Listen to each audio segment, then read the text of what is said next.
함께 봉독한 누가복음 10장 30절에서 37절의 말씀으로 우리가 계속해서 본 선한 사마리아인의 비유로 말씀을 드리고자 합니다.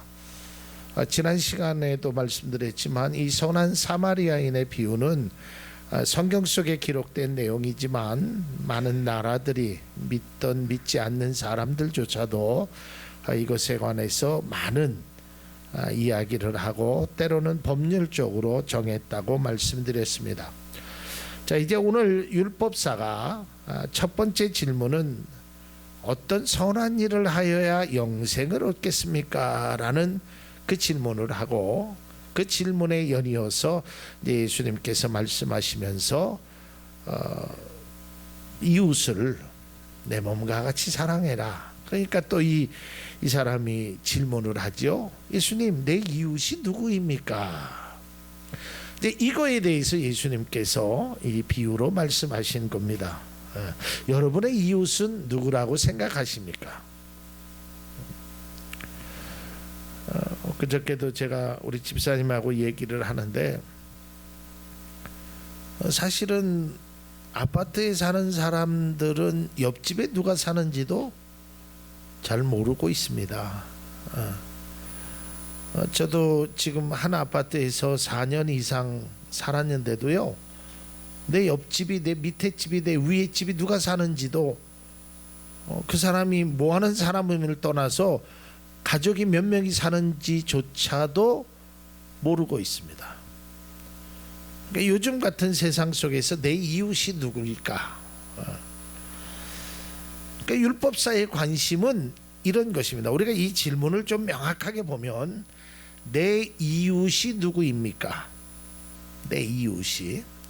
근데 예수님의 대답은 조금 다릅니다. 나중에 말씀드리겠지만 예수님이 원하는 물음은 내가 누구의 이웃이 되기를 원하십니까? 이걸 원하시는 거예요, 사실은. 그러니까 주체가 다른 거예요. 그건 다시 뒤에서 말씀드리고, 그러니까 이 사람이 생각하기를 내 이웃은 내가 사랑하는 가족이나 나와 관계가 있는 사람이나 나와 신앙생활을 하는 이러한 개념으로 생각했어요. 내가 중심이야. 내가 중심으로 해서 나는 가만히 있고 내 바운다리 속에서 이렇게 내 친구, 내 동창, 학교 선배, 나를 중심으로 해서 이 이야기를 행하는 거고요. 예수님께서 말씀하시는 것은 내가 중심이 아니라 이웃이 중심이 되어야 된다는, 이게 굉장히 이 선한 사마리아인의 비유에서 굉장히 틀린 관점이라는 것입니다. 아무튼 자, 이 비유를 통해서 예수님이 이제 말씀하시죠. 우리가 잘 아는 비유입니다. 어떤 사람이 예루살렘에서 여리고로 내려가다가 강도를 만나게 됩니다. 근데 사실은 예루살렘에서 여리고로 내려가는 길은 굉장히 위험하다고 합니다. 거기가 한 27km 정도 되는 거리인데요. 거기에는 길도 아주 협소하고 바위도 많고 뿐만 아니라 강도의 떼들이 이렇게 자주 등장하는 곳이랍니다. 그래서 거기는 절대로 혼자서 가질 않고 이렇게 함께 가는 겁니다. 우리나라도 옛날에 뭐 1970년 당시에 보면 이렇게 골목길 으슥한 길들이 있어요. 그런 데는 혼자 가다가는 린치를 당해요. 갑자기 뭐 그냥 뒤에 와갖고 때려서 뭘 갖고 간대도. 그래서 그런 데는 이렇게 혼자 잘 안 다니듯이요, 이 여리고에서 예루살렘에서 여리고로 내려가는 길은 그렇게 좋은 길이 아니었습니다. 어찌된 일인지 이 사람은 혼자 내려가다가 강도를 만나게 됩니다. 누가복음 10장 30절에 보면 예루살렘에서 여리고로 내려가다가 강도를 만나매 강도들이 그 옷을 벗기고 때려 거의 죽은 것을 버리고 갔더라. 이 사람의 상태가 어땠냐면 거의 이제는 위독한 상태입니다. 맞아가지고요, 거의 죽음 직전에 있었던 상태까지 갔다라는 거예요. 그런데 이걸 보고 누가 보냐면 첫 번째 제사장이 봅니다. 여러분 이걸 잘 보셔야 됩니다. 자, 제사장이 이 길이 어느 길이에요? 예루살렘에서 여리고로 가는 길이잖아요. 그럼 제사장도 그 길을 가는데 뭐 이쪽으로 가서 볼 수도 있고 저쪽으로 가서도 볼 수도 있죠. 그럼 이쪽으로 가서 본다면 예배를 드리러 가는, 제사를 집례하러 가는 과정이고, 예루살렘에서 여리고로 가는 길이면 제사를 드리고 나서 자기 집으로 가는 그런 길이에요. 어쨌든 예루살렘을 향하여 갔다라는 그 말은 하나님의 그 제사를 지내러 갔던 아니면 했던 그 사람입니다. 그런데 그 사람을 보고요, 어떠한 모습을 보이냐면 외면합니다. 레위인도 외면을 합니다.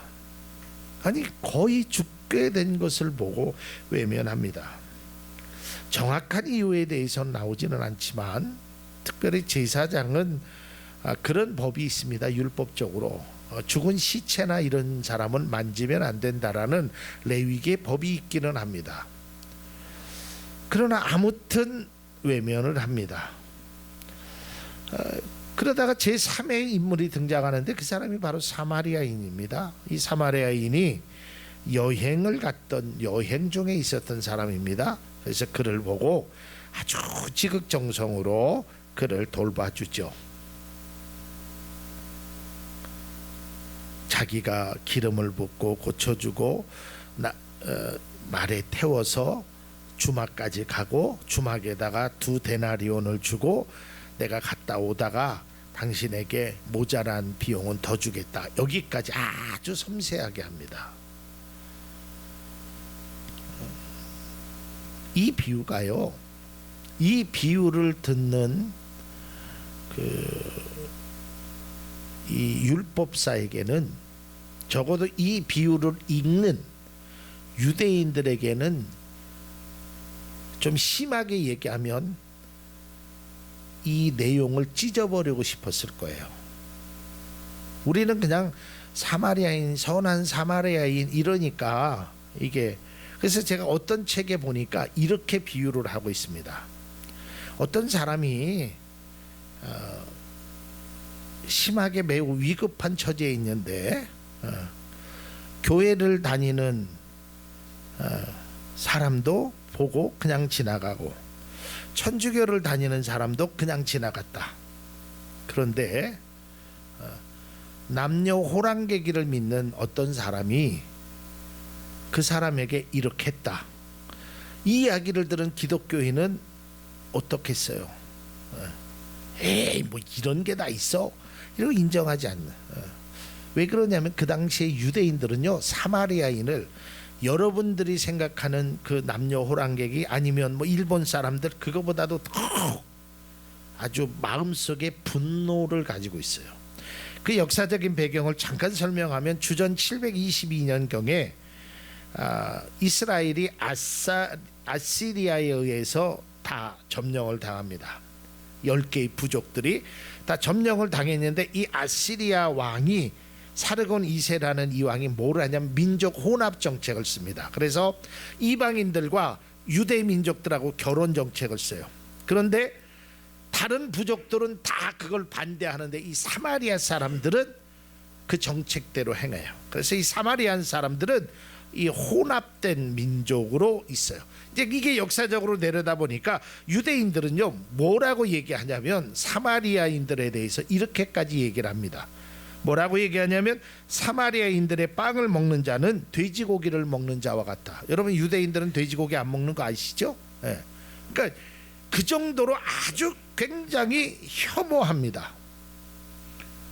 그런데 이 선한 사마리아인이 고쳐줬다는 거예요. 그 차이가 어디 있을까? 제사장과 레위인과 선한 사마리아인의 차이는 바로 여기에 있다는 것입니다. 누가복음 10장 33절입니다. 그러나 어떤 사마리아 사람은 길을 가다가 그 사람이 있는 곳에 이르러 그를 보고 무슨 마음이 들었더라? 측은한 마음이 들었더라. 아유, 저 사람 놔두면 죽는데, 아유, 저 사람 저러다가는 큰일 나는데, 이제 그래서 고쳐주었다는 겁니다. 이 비유가 끝나고요. 우리가 이 비유를 잘 하니까 예수님이 율법사에게 이렇게 묻습니다. 10장 36절입니다. 누가복음. 너는 이 세 사람 중에 누가 강도 만난 사람에게 이웃이 되어 주었다고 생각? 이 물음을 잘 보십시오. 자, 이 물음의 시작은 뭐예요? 율법사가 내 이웃이 누구입니까? 이렇게 묻습니다. 근데 주님은 어떤 사람이 그 사람의 이웃이냐? 그러니까 내가 중심이 아니라 어려움을 당한 이웃이 중심이 돼야 돼.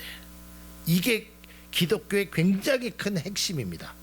이 선한 사마리. 나중에 제가 이 말씀 갖고 언제 설교를 할 기회가 있으면, 지금 시간이 짧아서 이걸 다, 여기에는 정말 깊은 은혜가 있습니다. 그러니까 우리는 항상 내 중심이에요. 우리 교회 중심이에요. 그런데 하나님의 관점은 그게 아니야. 자, 어찌 됐든, 자, 이러면 뭐라고 얘기를 해야 돼요? 예, 선한이라는 말을 안 쓰더래. 사마리아인입니다. 이렇게 대답해야 되잖아요. 그죠? 제사장, 레위인, 사마리아인 세 명이잖아요. 그런데 이 율법사는 뭐라고 대답합니까? 자비를 베푼 자입니다. 이 말은 도저히 사마리아인이라고 말하고 싶지 않았다는 거예요. 그러니까 그렇게 증오가 심하다는 겁니다. 여러분, 이 비유를 통해서 예수님께서 우리에게 이렇게 말씀하고 있습니다. 예수님, 내 이웃이 누구예요? 예수님, 우리 교회 이웃이 어떤 사람이에요?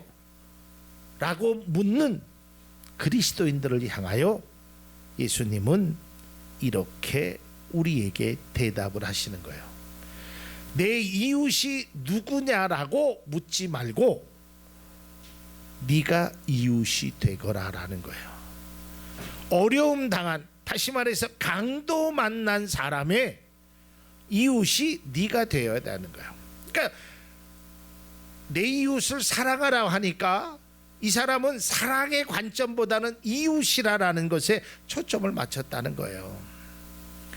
그게 아니라 누가 이 사람의 이웃이 되어 주겠느냐, 누가 그런 어려움을 당한 사람의 이웃이 되어 주겠느냐, 이것이 예수님께서 십자가의 고난을 지신 그 아주 귀중한 뜻이 담겨져 있다라는 겁니다. 이 말씀을 통하여 우리가 사랑해야 할 이웃을 절대로 제한해서는 안 되는 겁니다. 저 사람은 이래서 안 되고 그 사람은 이래서 안 되고, 그건 정치적인 거나 어떤 국가적인 법에 의해서만 하는 것이지 그것이 우리의 제한이 되어서는 안 됩니다. 그 사람이 때로는 나에게 상처를 준 사람이라 할지라도, 그 사람이 나를 미워하는 사람이라 할지라도, 심지어는 내가 모르는 사람이라 할지라도 그 사람의 이웃이 되어줄 수 있는 마음이 우리에게 있어야 되는 겁니다. 그리고 두 번째로는 주님께서 말씀하신 이 비유의 결론대로 이와 같이 행하라라는 것입니다. 이와 같이 행해라. 행해야 하는 것입니다. 알았으면 행해야 하는 것입니다. 그리고 마지막 세 번째는 내 중심의 이웃이 아니라 타인 중심의 이웃이 내가 되어야 하는 거예요. 마지막으로 성경 말씀 한 곳 보고 말씀을 맺고자 합니다. 갈라디아서 5장 14절입니다. 모든 율법은 내 이웃을 내 몸과 같이 사랑하여라 하신 한마디 말씀 속에 다 들어있다. 그러니까 모든 율법은 내 이웃을 내 몸과 같이 사랑하라, 이 말씀 속에 다 들어있다는 거예요. 그러니까 여러분, 이거를요 집합관계로 얘기하면 율법보다 더 큰 것이 내 이웃을 내 몸과 같이 하라라는 것입니다. 우리가 다시 한번 그 예수님의 그 십자가의 사랑을 한번 깨달으면서 나는 과연 내 이웃이 누구냐가 아니라 내가 누구의 이웃이 되어줄까, 이러한 믿음의 고백을 행할 수 있기를 바랍니다.